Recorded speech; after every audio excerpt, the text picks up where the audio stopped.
Le journal de la ville, le premier magazine de l'information provinciale.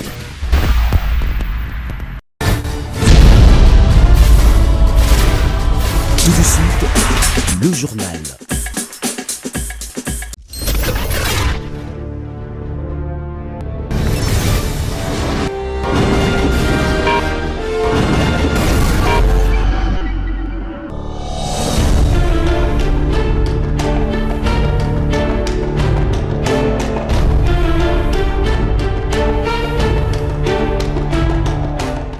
Merci de faire confiance au journal de la ville, mesdames et messieurs. Voici le sommaire. Plus de 5 mois que les agents des régies financières n'ont pas touché leur prime de rétrocession. Toutes les voies utilisées par l'intersyndicale des régies financières n'ont pas trouvé solution. Ils s'en remettent au président de la République, chef de l'État, Félix Antoine Tshisekedi Tshilombo.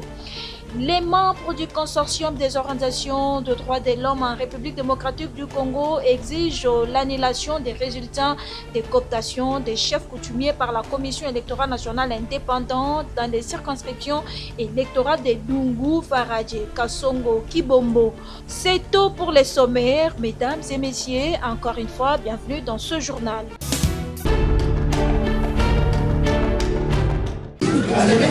Ça fait 5 mois que les agents des régies financières et ceux des services d'assiette n'ont pas reçu leur prime de rétrocession. Plusieurs démarches menées, toutes les voies administratives et syndicales autour de la problématique du versement de cette prime n'ont pas trouvé aucune solution jusqu'à présent.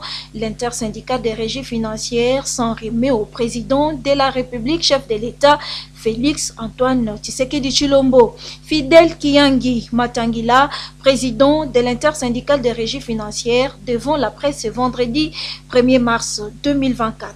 Nous sommes allés même en sit-in pendant 3 jours devant les cabinets de finances. Nous avons même saisi le Premier ministre qui a instruit le vice-premier ministre, ministre de la fonction publique, pour régler cette question. Mais le ministre des Finances, nous avons compris que lui n'écoute que le président de la République. Parce que malgré les instructions du Premier ministre, malgré que le vice-premier ministre et ministre de la fonction publique avaient convoqué une commission pour mettre fin à cette situation, rien n'a été fait. C'est le silence cimetière du côté du ministre. Pour lui, les agents sont des machines. Et même les machines, on les entretient. Ça fait mal, c'est comme ça que nous avons pensé. Que le ministre des Finances, n'ayant comme chef que le chef de l'État, nous ne pouvons que nous adresser au chef de l'État, qui a comme cri de guerre le peuple d'abord, après avoir suivi cette déclaration. Et quand il aura reçu le mémorandum, mais il n'aura qu'une seule possibilité, c'est d'instruire le ministre Kazali dans le meilleur délai, nous l'avons dit. Le pays est en guerre, lui imposée par le Rwanda, et les agents des régies financières se réservent de faire de troubles suite à leur impayement et exigent qu'une solution soit trouvée pour le paiement des arriérés de leurs primes de rétrocession. Nous savons que notre pays est en guerre et nous ne voulons pas troubler la paix dans les régies financières parce que le gouvernement a besoin de recettes pour financer la guerre. Mais si cela n'est pas fait, chacun tirera des conséquences. Et nous avons dit que gouverner, c'est prévoir. Les agents des régies financières mobilisent des recettes en temps réel et donnent au gouvernement pour la réalisation de sa politique. N'est pas payé serait méchant de la part du gouvernement, martèle le président de l'intersyndicale de régies financières.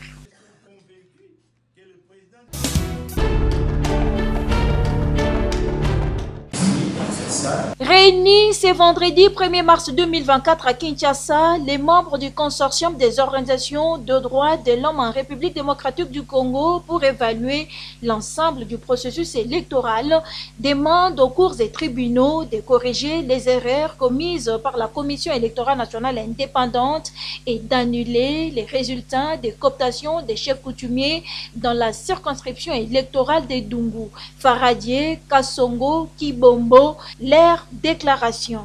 À titre illustratif, les cas les plus flagrants sont la transposition des voix du candidat Justin Baïbe Moutabunga, selon les procès-verbaux ici des bureaux de vote dans la circonscription électorale de Kabare au sud Kivu, au profit d'une autre personne proclamée élue par la CENI.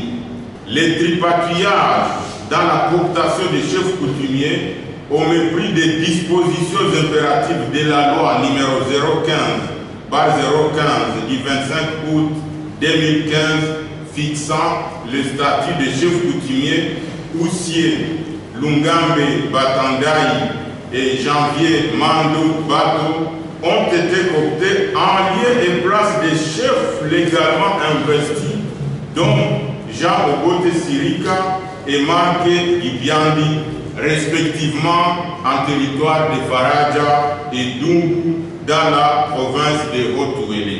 Eu égard à ce qui précède, et en vue de préserver les acquis de la démocratie, nous, membres du consortium des organisations des droits de l'homme en République démocratique du Congo, recommandons aux cours et tribunaux de corriger les erreurs commises par la CENI en proclamant les candidats réellement élus par la population, d'annuler les résultats des cooptations des chefs coutumiers illégalement cautionnés par la CENI, notamment dans les circonscriptions électorales de Dungu, Faradje, Kibongo, Kassongo et ailleurs, en réhabilitant les ayants droit. Au vice-premier ministre et ministre de l'Intérieur de sanctionner tous les usurpateurs du pouvoir des chefs coutumiers en vue de préserver la paix sociale et de prévenir d'éventuels conflits qui pourraient en découler, considérant bien entendu le nombre de 70 chefs coutumiers qui doivent être cooptés pour la législative provinciale en cours. À la CENI, de sanctionner tous les cadres et agents électoraux impliqués dans les magouilles et les forfaitures lors de la cooptation des chefs coutumiers, spécialement dans la province de Haut-Ouélé.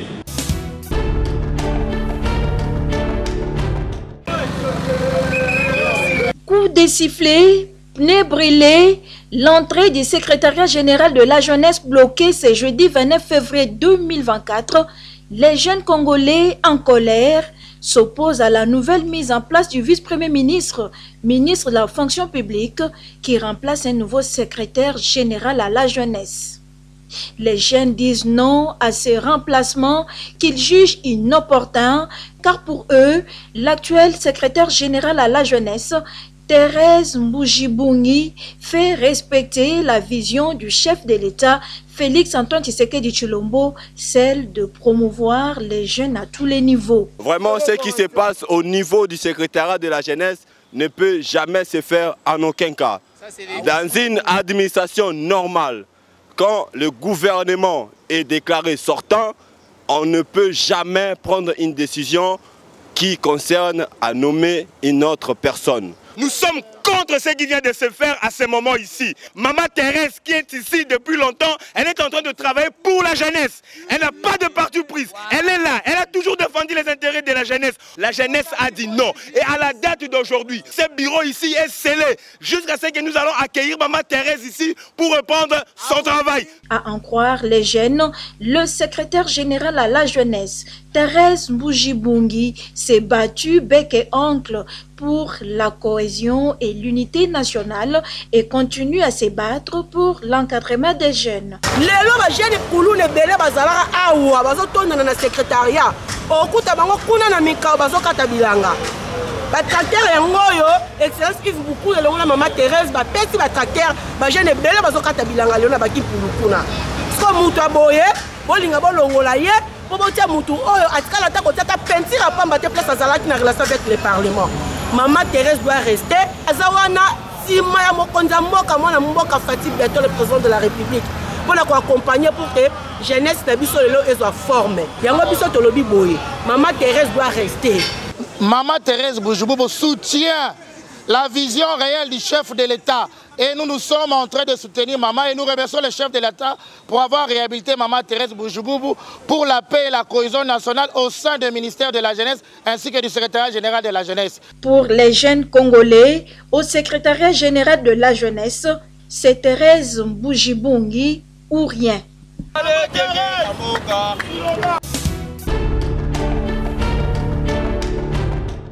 L'actualité politique de la République démocratique du Congo préoccupe au plus haut point les membres du parti politique Congo en avant CA, parti cher à l'autorité morale, Médard Kankolongo, affectueusement appelé l'avocat du peuple.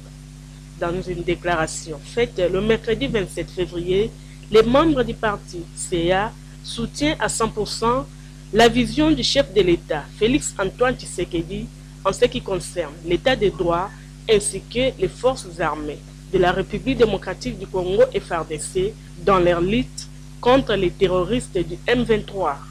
Le parti politique Congo en avant du président Médard Kankolongo réitère son soutien indéfectible au président de la République, chef de l'État Félix Antoine Tshisekedi Tshilombo, et à sa vision pour l'état de droit et la sécurité dans notre pays, la RDC. Le parti politique Congo en avant encourage le chef de l'État à moraliser la vie politique dans notre pays en confiant la gestion des institutions aux personnes faisant preuve d'une moralité irréprochable. Congo en avant encourage la justice de notre pays et plus particulièrement la Cour constitutionnelle à rendre justice sans crainte dans le cadre du contentieux électoral pour contribuer à l'avènement de l'état de droit voulu par le président de la République, Félix Antoine Tshisekedi Tshilombo. En outre, les membres du parti CA apportent leur soutien indéfectible à leur autorité morale, Médard Kankolongo, dans sa lutte politique. Apportons notre soutien sans faille au président national Médard Kankolongo et nous lui réitérons notre loyauté et notre attachement à son combat en toutes circonstances. Nous mettons en garde le regroupement FDCA et son autorité morale qui, après avoir échoué dans leur tentative de négociation pour convaincre le président national Médard Kankolongo à céder son siège à Bahati Basseme, son neveu, se sont permis d'habiller des individus non autrement identifiés et inconnus aux couleurs de notre parti Congo en avant pour faire une prétendue déclaration sans aucun soubassement. Face à cette conjuration employée par le regroupement FDCA et son autorité morale, M. Modeste Bahati Lukodo, animé par la volonté de nuire notre parti Congo en avant, nous prenons à témoin le peuple congolais car notre réplique sera à la hauteur de leur mauvaise foi diabolique.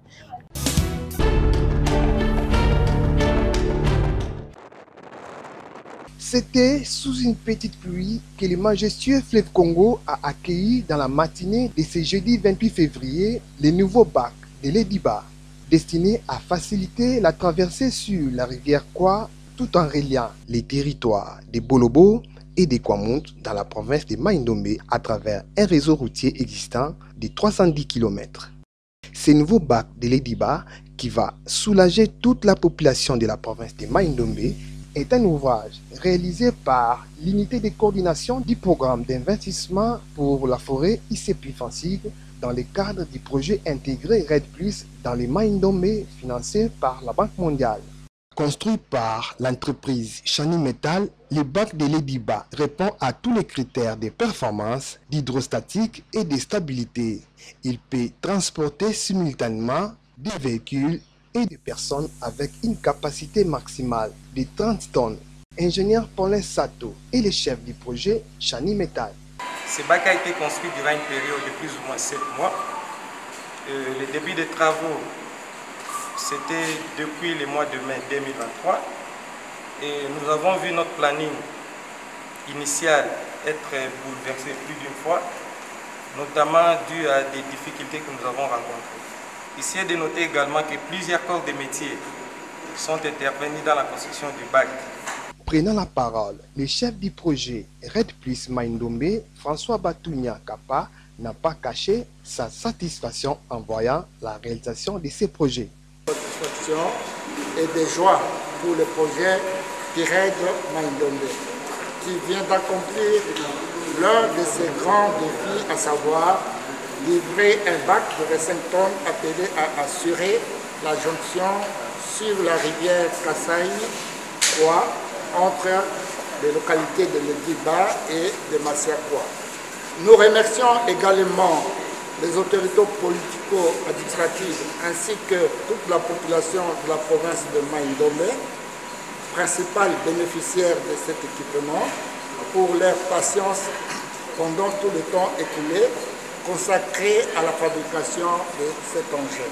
Abbé Jean-Paul Lukutu a représenté toute la population de Maïndombe. Ce bac est d'intérêt provincial puisqu'il vient à nouveau rétablir le trafic entre Lediba et Masiako.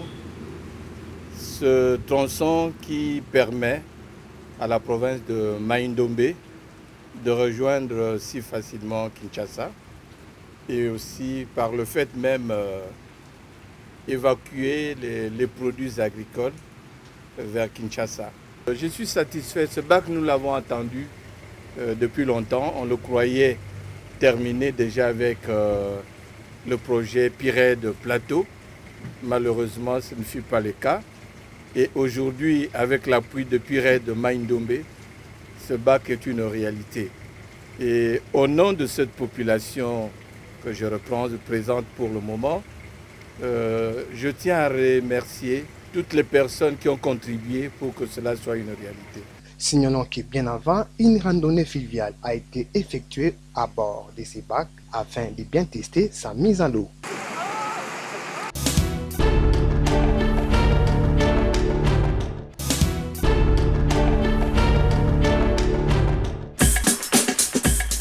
Nous sommes arrivés à la fin de ce journal de la ville, mesdames et messieurs.